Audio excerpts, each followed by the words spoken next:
Arguably the most important thing about a game in terms of publicity and marketing is the game's hooks.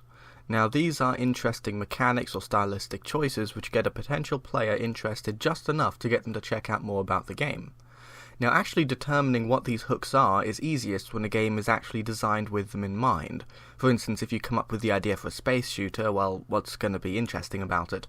Space shooter on its own isn't a very interesting start, so you're maybe going to need a cool mechanic.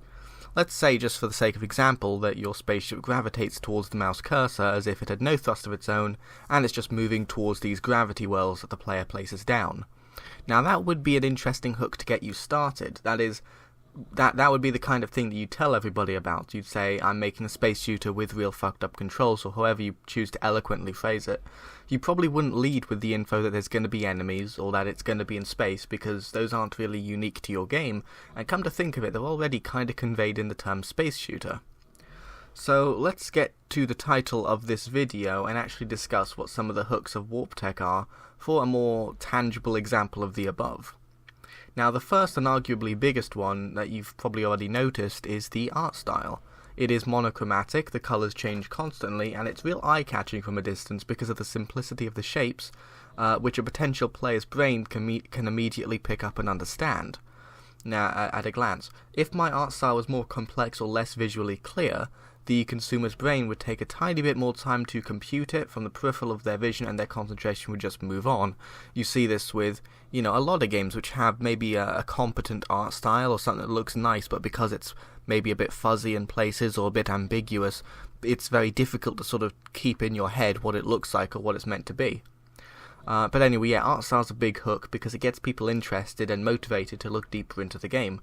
Now, most games will have a few hooks, so there's another one, and this one I haven't really been pushing as hard as I should be doing. But the objective of this game is to rescue your dog from aliens who happen to hate dogs. Now, this doesn't necessarily seem like a hook at first glance, but there is potential for it to be one. Most people have a kind of instinctual reflex to rescue or, keep dogs or pets in general safe. And if I present the scenario that this dog is going to spend the rest of its damn doggy life in alien jail if you don't rescue it, it conveys a nice light-hearted emotional component to motivate the player to play the game. Now, I will say those two are probably the biggest pulls to get players interested in the game, so when I contact the press and the likes, I would include the vital info, which would be a nice embedded fast-loading .gif file, and a line that reminds the reader about the fact that they absolutely have to play this game in order to rescue this poor defenseless dog.